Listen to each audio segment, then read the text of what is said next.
What's up? What's up? It's your girl Michelle with the Raindrop Combos, and Stacy, what's going on, guys? man, we are hitting y'all up a little late tonight, but hey, better late than never. This is for our night owls that are up kicking it on this Sunday night. I want to discuss a quick topic like we always do. No in-house guests, but hey man, let's chat it up. Let's do this. Let's go.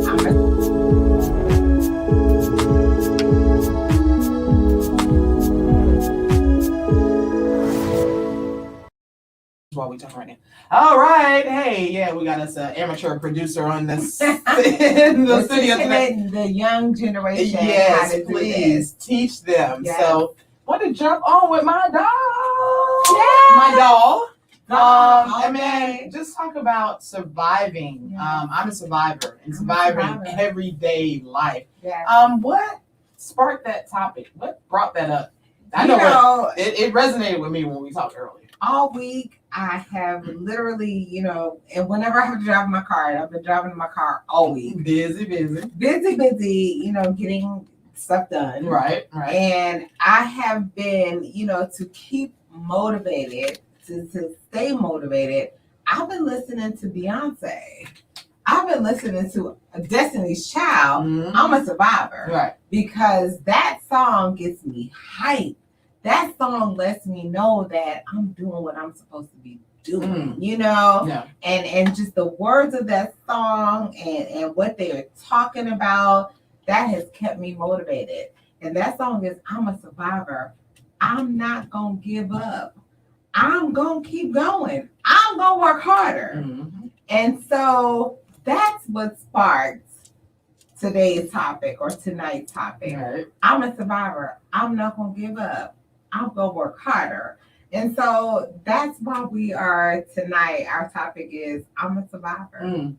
And I really feel that. And I'm telling you, that topic resonated with me because, excuse me, I heard earlier about a young woman in her late 20s, early 30s, that, was killed by her live-in boyfriend. Right. And it's not to start this on a solemn, note, but it's to let you know that we're all trying to survive different things. Yes. But the thing is, some of the things you're not meant to try and survive. You know what I mean? I think we stay in relationships longer than we should. Not just relationships. I mean, we stay in all kind of situationships. Exactly. Yeah. And so my heart just really went out to this girl, because I can only imagine that, her family may have known she was going through some things.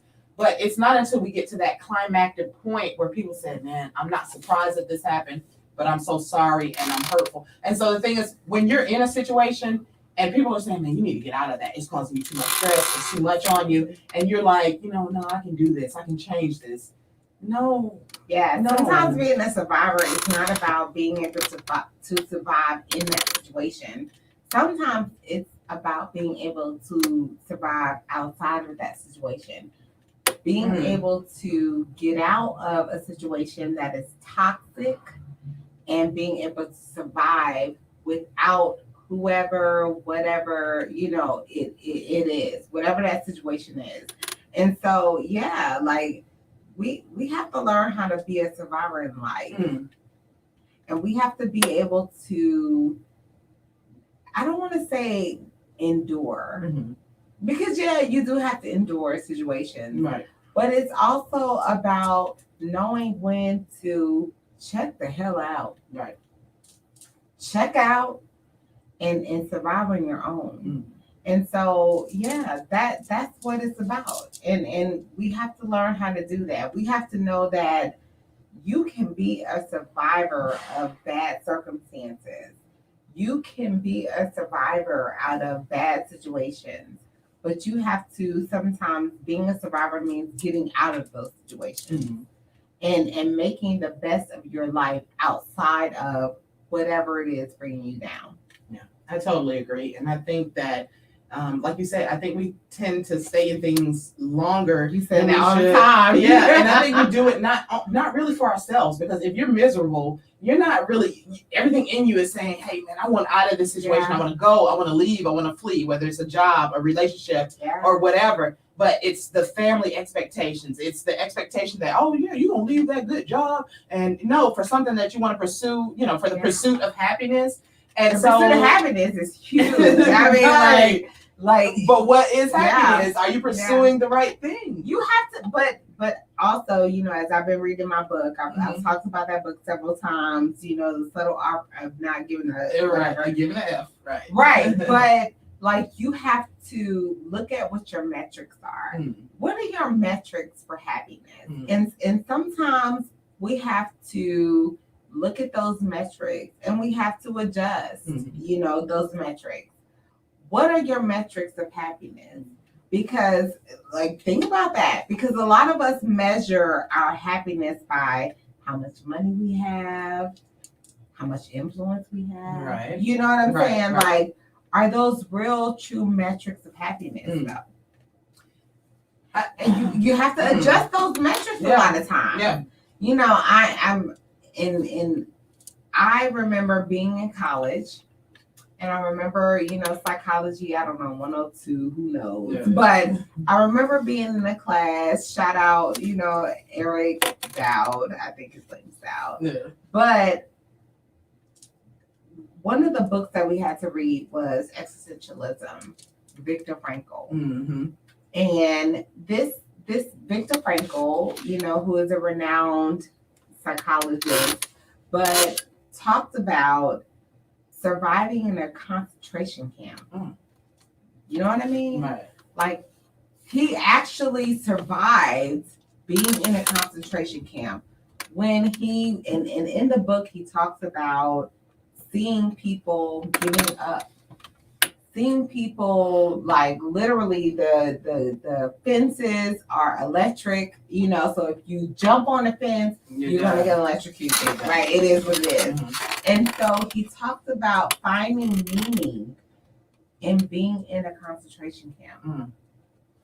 You know what I mean? So we would never even imagine having to survive, right? Never. Right. But in order to survive that, because he talks about in the book seeing how people were jumping on the fences because they couldn't survive anymore. You know what I mean? They had literally given up, and he had to find meaning in that phase of his life. How do you find meaning in the worst, and literally in hell? Right, because that was hell. What we consider hell is nothing compared to what that was definitely hell. Yeah. And so finding meaning for your life while you are literally in hell. You know what I mean? Yeah. And to be honest, we literally have to do that every day. Right. And one of the things that I got from that book and from that whole, just phase of the, class is, how do I find meaning to my life when I'm going through hell? And you have to search hard. Yeah. You know what I mean? And you can't give up that search. You can't give up. And I think, if I can remember correctly in the book, it was, for him, finding that meaning for existence was family. I need to survive this for my legacy. But we have to do that every day. Right. And one of the things that one of the mantras that I have carried with me is, live life as if you've already lived it. And that this is not anything, nothing is a surprise. That's huge. Yeah, that is. To live life as if you've already lived it means that you are always 20 steps ahead of what's actually going on in your life. You know what I mean? Yeah. And that's how you find the reason for your existence. Because when you do that, just think about everyday life. When you look back and you say, I've gone through this, I've gone through that, and 5 years later, I ain't even thought about that. Like, it worked out. It's been okay, And so to live your everyday life as if I'm 5 years, 10 years ahead of this time, this present time. And 5 to 10 years, this catastrophe or whatever crisis, it's not that big a deal. Yeah. To constantly live in a state to where you understand that whatever you're going through at this present time, in 5 to 10 years, it's going to seem like a drop in the bucket. It's going to seem like, okay, that was just like 5 seconds out of 100 hours, or like however you measure it. That's huge. Yeah. Because then you understand this moment that I'm going through is a drop in the bucket. This pain that I'm going through in 5 to 10 years is going to be like, okay, I made it through that. Right. And when we think about it, when we look back over the hardest times in our lives, I remember being in college. I'll share some personal stuff. I remember being in college, and I remember, me and my girlfriends, we were going to this step show in Athens, at UGA, West Georgia. Right. We gotta be cute. We gotta have all this stuff. We gotta have cameras. Disposable cameras. We gotta have phones. Hey, don't lose the camera. We gotta have lip liner. And I remember, talking to my mom, and she's like, well, stop by the house on your way to Athens, because we lived on the way to Athens. She's like, stop by the house, you get some money, have money for the party already there, have money for, everything. Like, that wasn't enough. Never enough, right. So me and my girlfriends decided we're going to go to Walmart, and we're going to get stuff. Right. We didn't have money for stuff. So we're going to steal the stuff. Right. We're going to steal the stuff. Right. Like, seriously, this is real talk, real life, real time. Right. So we go to Walmart, and we're going to steal some lip liner. We're going to steal, like, disposable camera. $25 worth of stuff that we stole. Got caught. Stealing. And it's like, okay, we did that. And after my mom had already said, come by the house and get money to get in the party. So I had money waiting for you. Right. Waiting. But we gonna do that. And we got caught. By security. We went to jail. What? We did. Oh, they were serious. They were serious. Yeah. We went to jail.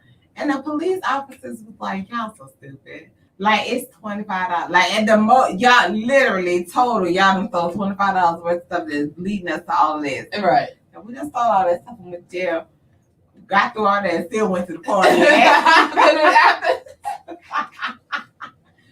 But having to deal with the aftermath, and having to deal with, y'all got caught stealing that, the entire campus. Oh my gosh! It was the worst at the time. It was the worst thing that could have happened.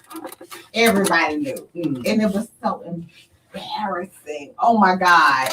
And I felt like this is the worst time of my life. Everybody knows this. Everybody knows. It's the end of the world. It's the end of the world. That moment seems so big. It seems so big.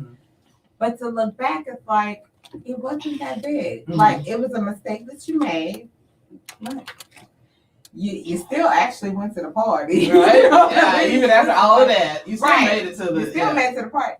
But it was ridiculous.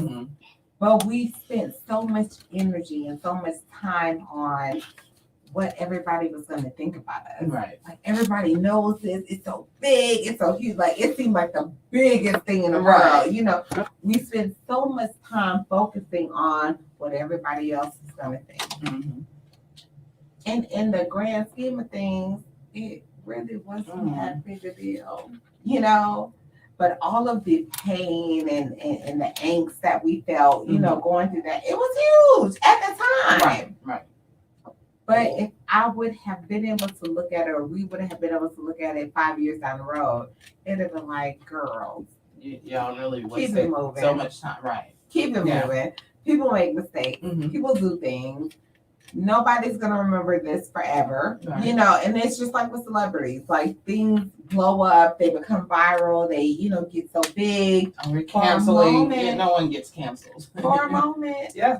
But then when you look back, it's like that was literally Yeah, like and 5 I seconds. forgot that happened. It's not even anything. It's just, yeah, you know, yeah. It makes it seem like it's bigger. And Exactly. that is so important when I talk about, like I said, these women. And that's just close to my heart. These women that are in abusive relationships Oh my God. that stay in there and they don't see 10 years. If they're looking at 5-10 years ahead, they're like, Right. oh well, he'll be different. He Right. won't do this. If I can just, you know, make more money, or if I'm a better, more submissive Right. woman, or if I can, then 10 years from now we're gonna have a better relationship. Right. And so when we're talking about looking forward and not and letting your mistakes go, sometimes you gotta remember what you're in might be a mistake. You've got to let it go to be able to see the future. We're Right. talking about hundreds, thousands of women that have lost their lives thinking that I can change this situation, Right. that this, I'm sorry, have made mistakes, and we're still living in that mistake. Right. And so until you separate yourself from that, your future, you're trying to imagine a future with somebody that's not really supposed to be there. Live life as if you've already lived Yeah. it. Meaning, if you're going to, and what I took from that is, if I'm going to, if that's a metric for me. Mm-hmm. If I look back, I may be here right now, but 5 years from now, how big is this going to really be? How important is this one moment going to be that I'm thinking at this present moment is going to be the hugest thing? Like, everybody knows, you know, because I was worried about that. I'm sure. Like, everybody knows we went to jail. Everybody Right. knows, you know. But At the end of the day, to even 2 years from then, even a year from then, nobody was even thinking about that. You know what I'm saying? Right. So we beat ourselves up and we stay, like you said, we stay in situations far longer than we need Right. to.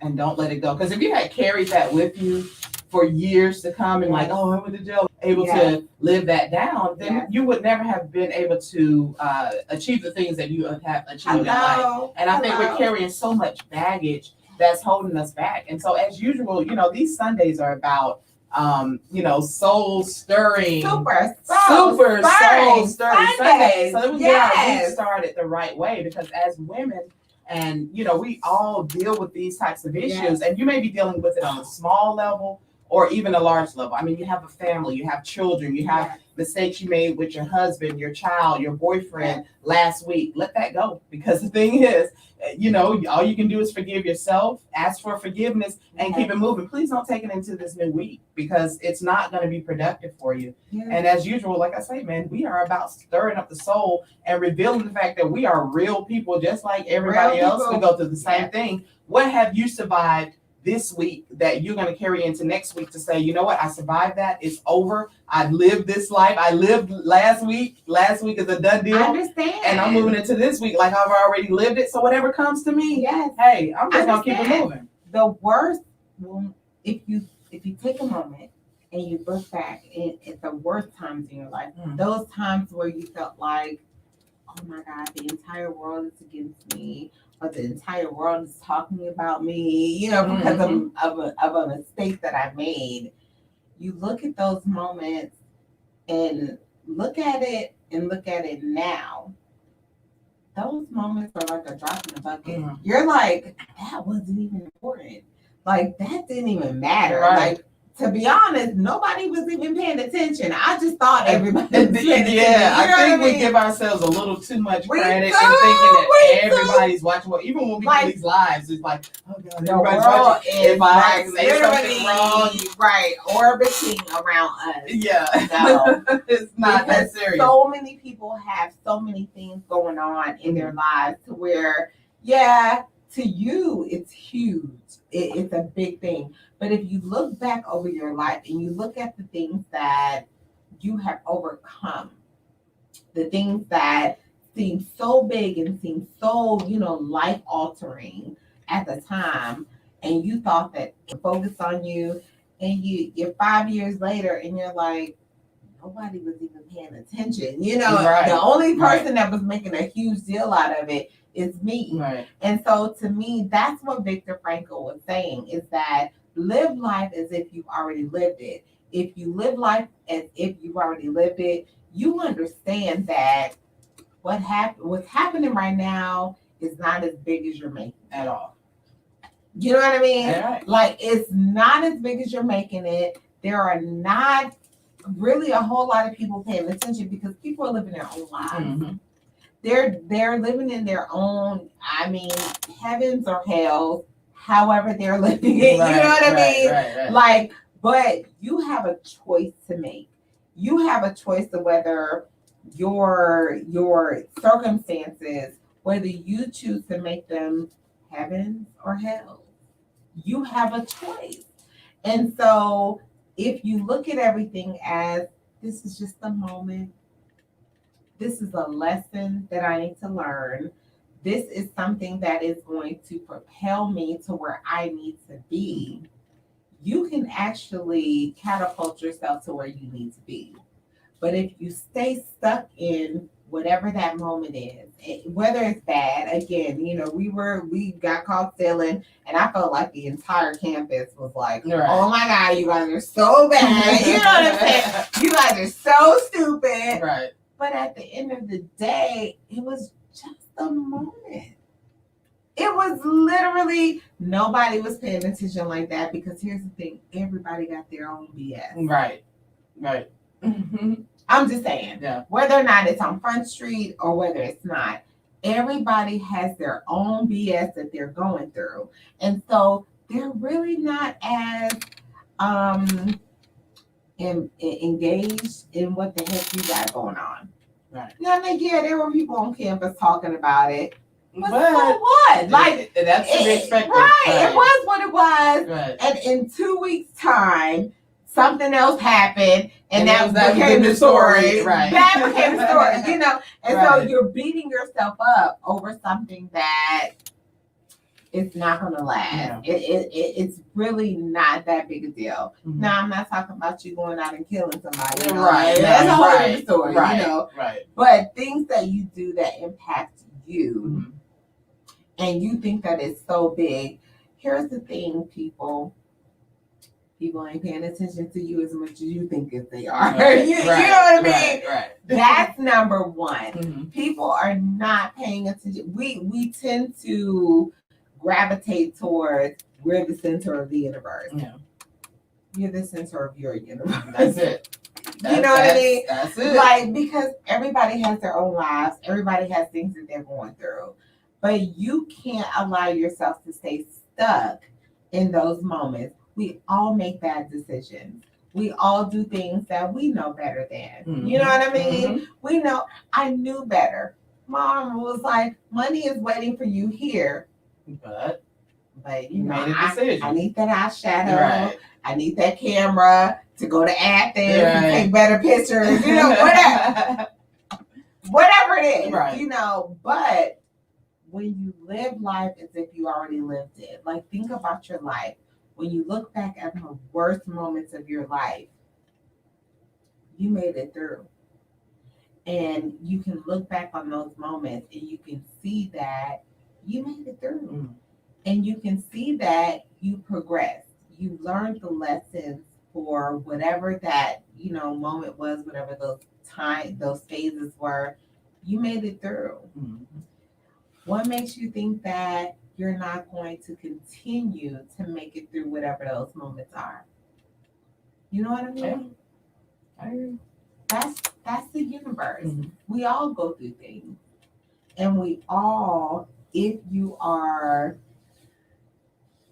focused on getting to the next level, Mm-hmm. you know what I mean? Mm-hmm. If you remain focused on, you know what, this is a lesson.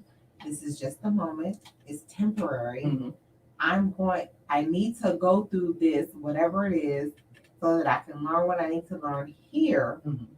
to make it to the next plateau. Right. Right. You're going to keep moving. You need those things. Yes. You need those mishaps.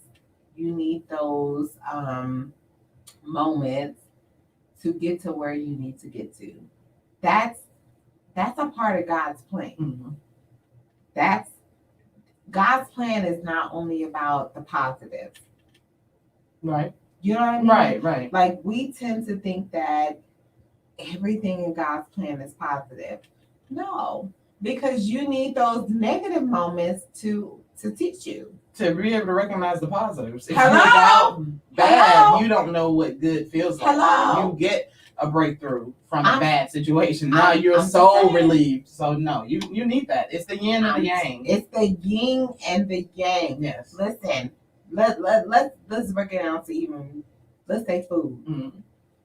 Mm-hmm. You've always had good food, great food, whatever. And then you have some food and was just like, oh my God, what the heck is that?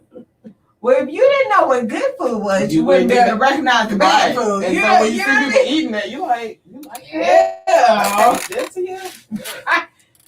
You need to understand the good and the bad. Right. If you don't have the good, you can't recognize the bad. Period. If you don't have the bad, you can't recognize the good. Mm-hmm. You know what I mean? Right. Like that's life. And so we have to learn that everything is a lesson. And like I said, as somebody who has suffered with anxiety, Yes. anxiety is a result of trying to figure out, the problems, the reason for the problems, or being fearful of problems that have not even come up yet. And so the thing is, like you said, living life as if you've already lived it, those problems can be as small as getting a call from your kid's teacher. You're like, it could be the end of it could feel like the end of the world. Sometimes I will tell you honestly, when I get a call and I'm looking at my phone and it's a school, I'm like, oh my gosh. You know what I mean? Because I don't know, what is going to be. Come pick them up because there's been a COVID outbreak, or come get them because they got into a fight, or, they're failing their class. And so you live life always wondering what's the next bad news. You can live life like that, or you can, like you say, live it as if you've already lived it and understand that, guess what?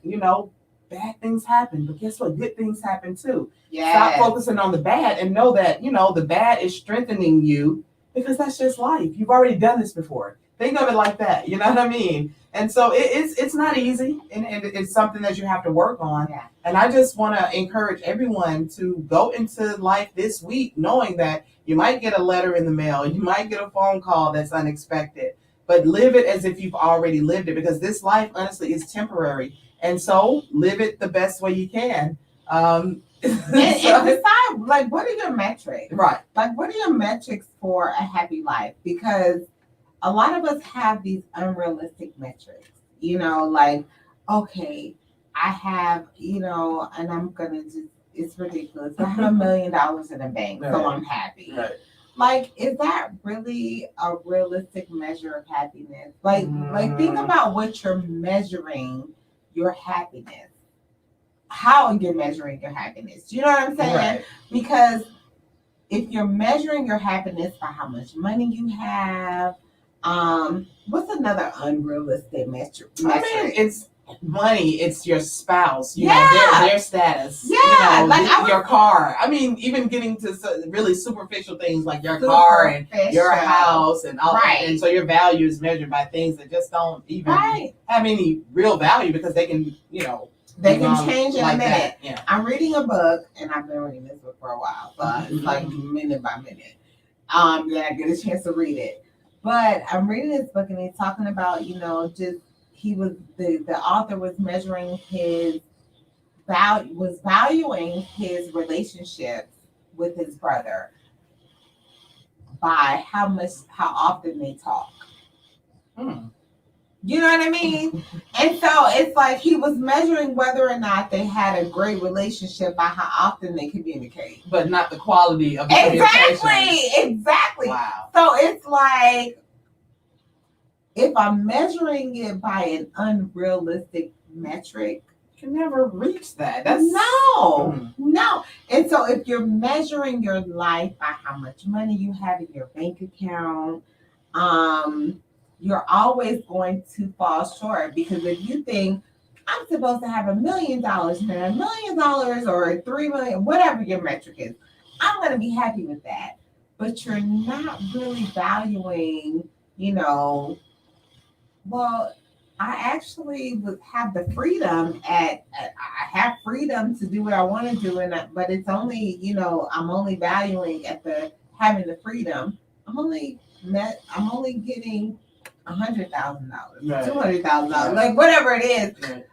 You're not really valuing how you're getting to that. I'm laughing because our 9-year-old producer is like snoring. She knocked out right here. She is asleep. I really want to turn the camera around, let them see her, but I'm not gonna do that to my dude. No, But she is knocked out over here. I don't know if y'all can hear her snoring, but she is asleep. She literally has her head down. She was telling us earlier. She was doing her best to hang in all there. night. She was Right. hanging there, But I mean, you have to really look at how you're measuring the value of your life. What is your metric? Because for me, and it's a personal thing. It doesn't matter how much money I have in the bank. Am I happy every day? However I'm earning my money, Right. however, like, regardless of what the end result is, Mm-hmm. am I happy with how I'm living every day? I know some people say they are, but I mean, we can look at celebrities and see that money is not everything. That is not the key to happiness. And it's not. And I saw that with, Steve Jobs. No. I'm a real big proponent of that movie. Yeah.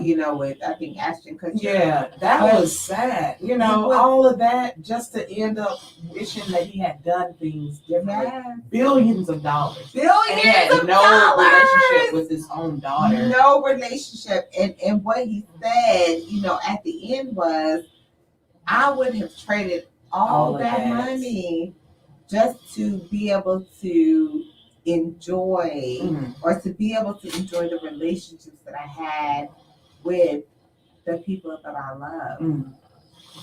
But he chose, no, it's okay. He chose, valuing the money as his metric. Because he was obsessed. He was obsessed with the career, the development, the marketing, and it took over a portion of his, I would say, your brain. Because where's the common sense to say, you know what? Yeah, you got all of this, but what about the people? And life was still happening while he was obsessed and focused on that. Life is still happening. Health. I mean, and they say health is your wealth. Please understand. He died. He would have given everything to be healthy. Right. I'm just saying. Right. You know what I mean? Yeah. So when you start to understand, like, there are people that have all the money in the world. He was one of them. But at the very end, what he realized was all of it meant the money means absolutely nothing. Right.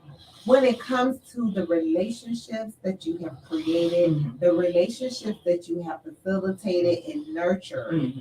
You know what I mean? Right. That money has nothing to do with that. At all. It doesn't make you happy. And, I always say Robin Williams. I look at Robin Williams, who I absolutely, love. The money didn't mean anything. Because he was still He sad. stayed. Yeah. The money didn't mean anything. Suicide. I'm just saying. And we're big proponents, of suicide prevention. We always talk about that.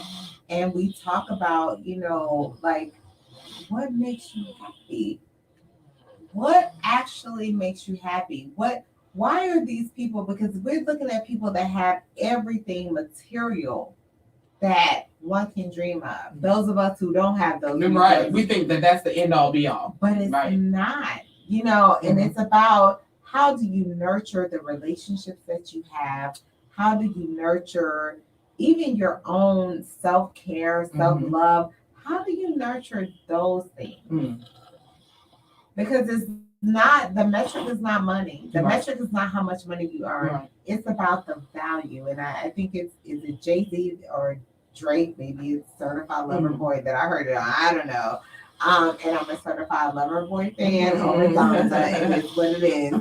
But how do you, I'm just saying, how do you value? Because you can know the cost of everything, but do you know the value? Right. You know what I mean? Right. Because it's the value that is important.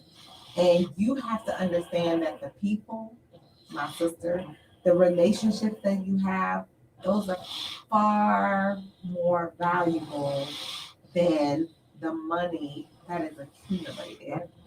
Things that stand, that withstand the test of time. Because I definitely know that our friendship has. Yes. And so I think, a lot of people need mental health therapy because the thing you never know when you're going to be thrusted into a new situation that you can't handle. I mean, people get promotions on jobs, and now you've gone from 50,000 to 6 figures a year. Yes. And that's something that you have to have the mental capacity to be able to deal with. We live in America where status, we're marketed status and materialistic things, to where you think that that's where your worth and value is. So I think that there needs to be, some type of, you're going to have to adjust yourself as life continues to change, whether it's monetary or losing a relationship, gaining a relationship, losing someone special to you. These things shift your mindset. And in order to understand that you are not cursed because something bad happened to you, then you've got to understand that this is life.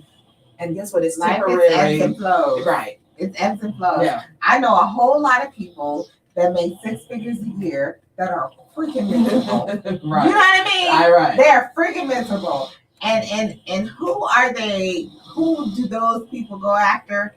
The people that's making, 4 figures a year, 5 figures a year, because they actually have real happiness. They actually have, families or, loved ones and or everyone's whatever. helping each other out, and it's not built on some social construct. It is actual, just traditional family values. Yes, it's not about money. When you have people that love you, that's wealth. Right. But forget the money. Yeah. When somebody loves you for who you are, please understand that's wealth. Yes. That's wealth building. Yes.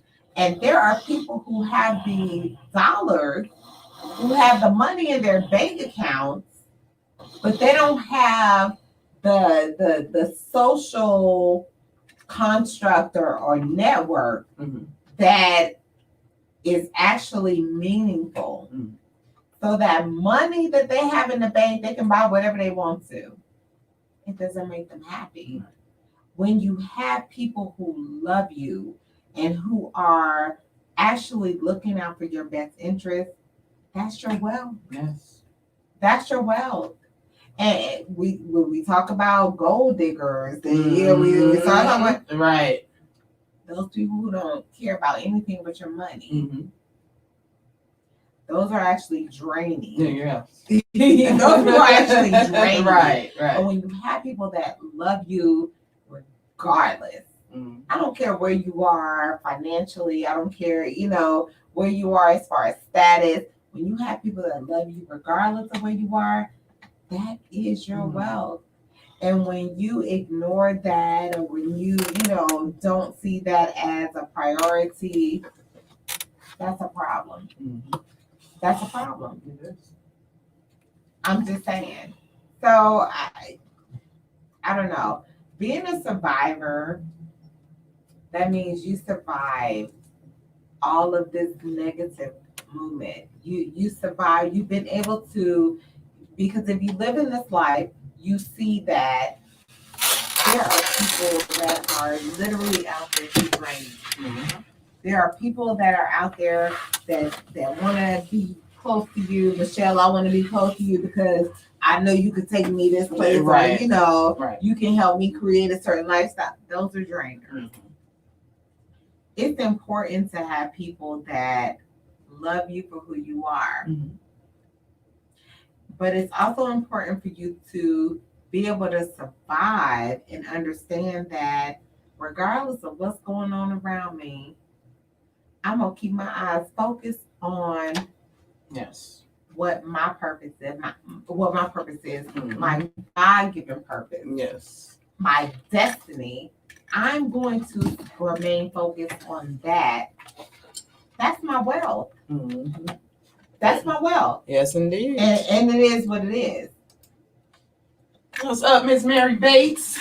Chiming in. Hello, Miss Thanks Mary. for joining us. Miss Mary was one of the parents when I worked at an elementary school in Atlanta Public School. So she is so cool and always showing her support. So we appreciate y'all chiming in, all these late night people that are late night. I know, man. We're coming late, but we're determined to get on no matter what. So it's always good to jump on and holler at our people. Definitely will have a special guest on, I think, next Sunday. But we will see. My homegirl's doing a little traveling, so you never know what's gonna come of that. Maybe have a few special guests as a result. Hopefully. And so like I say, we just like to come on and share and talk with our people and just to give encouragement for the week coming. That's why we come on Sundays. And we're determined to hit Sundays, even if it's late like this, to give somebody, that needed push, because the world, there's a lot of crazy stuff going on in the world, a lot of negativity, and we need positivity. And so that's what we're here to share, to let you know we're not perfect people either. We got some stories for you, baby. Yeah, we got some stories for you. And just like anybody else, we are not perfect. And so, hey, I know you got your stories. We've got our stories. No shame. This is a safe place to be able to talk and ask you questions. And, ask us, about ourselves. We'd love to know about you and how you dealt and what have you survived just in the last couple of days. Because I'm telling you, literally, you're going to have to survive things every day, small things and big things. But just be determined to be a survivor no matter what. Yeah, I mean, we survived. I talked about it before. I survived losing a job. Yes. At the beginning of the pandemic, not getting unemployment insurance, not being all of that, right. And still having to maintain, even when I wanted to, give up.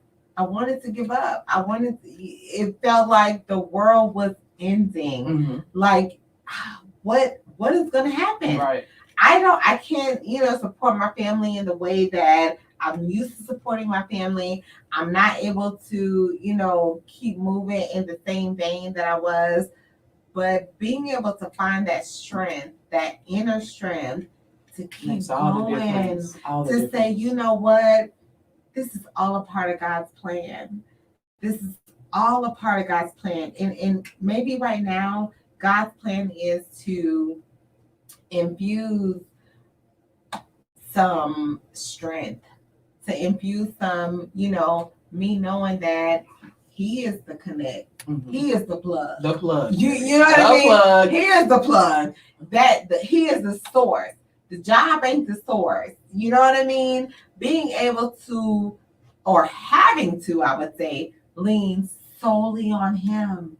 And there was no other way that I could make it without Him.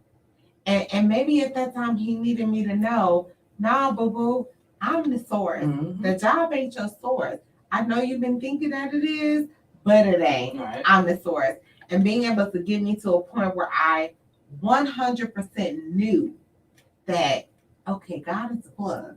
God is the only plug. Mm-hmm. And so He had to take me through all of that to understand who the actual source was.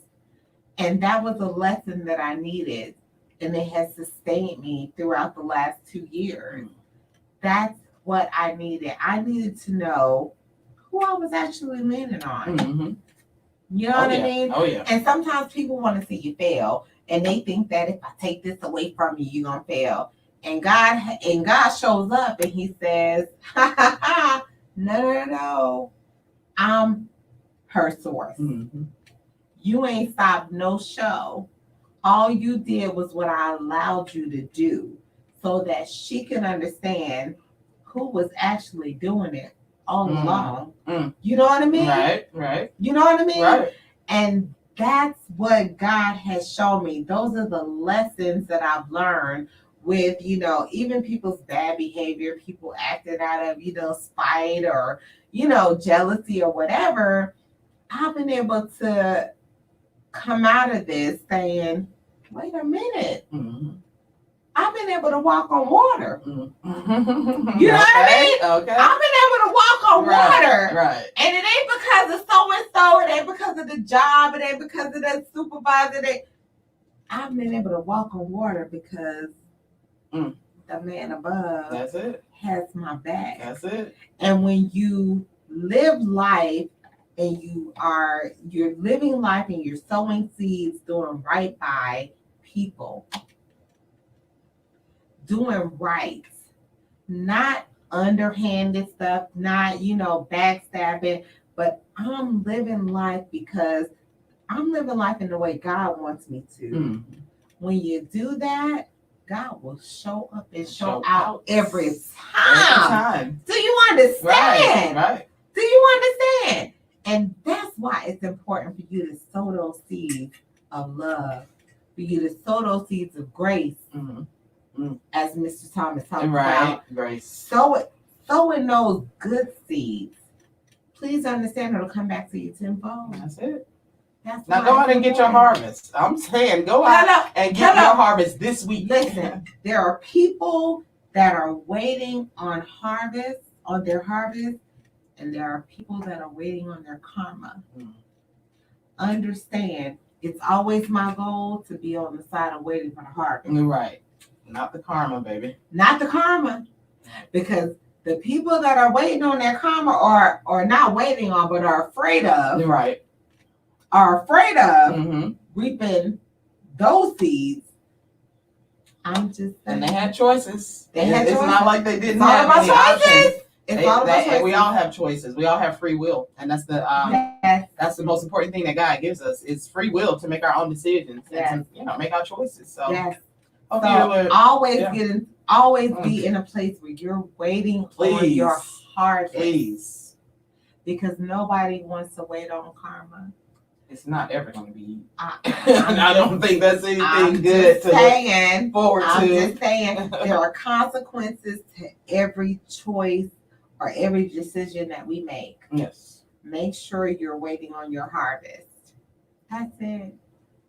Because your harvest means that if you're waiting your harvest, that means that you have sown seeds of positivity. That means you have sown into other people to help them realize their dreams. Right. As we talked about, right. Positive seeds. Those are the seeds that you want to be planting. That's when you're waiting on the harvest. I don't want to get down with the people that are waiting on karma. It's not gonna be anything nice. It's not gonna be anything nice. Not gonna be anything good. I don't want to be associated with that. Right. At all. So no. Please like, share, comment, drop a comment. Let us know what's your heart. What seeds are you sowing? Yes. What are you surviving? What are you worried about? For the week. I'm a survivor. Yes, because we shouldn't be worried about anything. We're surviving this week, and this week is going to be some awesome things. I'm gonna work harder. I can't sing, but we gonna jam it because that thing, when did that song come out? I don't even know. We've been rocking it. 97, 98. Let me tell you, her songs are anthems. Yes, it's some anthems. They have produced some major female anthems and men. I don't care what y'all think about it. Yes. To the left, everything in the okay, and to the left. We don't karma. But appreciate y'all joining us, man. Don't forget to support repyourcityga.com. That's our sponsors with the cool retro ATL and Georgia tees. So check them out and check us out next Sunday. Like I said, we might send a little hint in the middle of the week to let you know who the guest is going to be, or at least let you know what the topic is going to be, so you can join us. Maybe we won't come on so late, but we never know, man. We just homegirls that be chilling. Today we wanted to just talk about what we're going through. Surviving. Some of the things that we're actually going through. Yes. And we're actually going through just surviving right now. And trying to survive and making sure that, we are sowing seeds that are going to reap a harvest. Yes. You know what I mean? We're not worried about karma because we know that the seeds that we're sowing are going to produce a harvest. Right. The intentions behind it is to produce, the best. God. The best. Yes. Love you, people. Love you guys. We thank you all for supporting, for listening to us. I can't listen. I'm going out of town this weekend. Shout out to my baby Trinity, who is usually our birthday. Happy birthday, Trinity! Happy birthday, Trinity! You are the bomb. Yes, mommy loves you so much. You know what? I can't even imagine this life without you at this point. You know what I mean? So I love you, baby. I'm so glad to be taking you to Houston for your birthday. We are going to go celebrate at shout out High on the Hog Netflix special. If you are interested in Black American or African American food, check out High on the Hog on Netflix. We are going to support one of the restaurants that are featured on High on the Hog on Netflix, Lucille's in Houston. Shout out to Mr. Chris Williams, who is the executive chef at Lucille's. We're coming to support you, Mr. Williams. So I can't wait. We're going to Houston. We're going to have a great time. We're going to represent from Atlanta, and we're going to see what Lucille's food is all about. All right. I can't wait to get my fried green tomatoes. Listen, that's my favorite. Love fried green tomatoes. Can't wait to go there. We'll be in Houston, and we'll come back with a report on how wonderful the food is. Can't wait. Love you guys. Happy birthday, Trinity. I love you, baby. Peace. Love you. Peace. And letting me produce.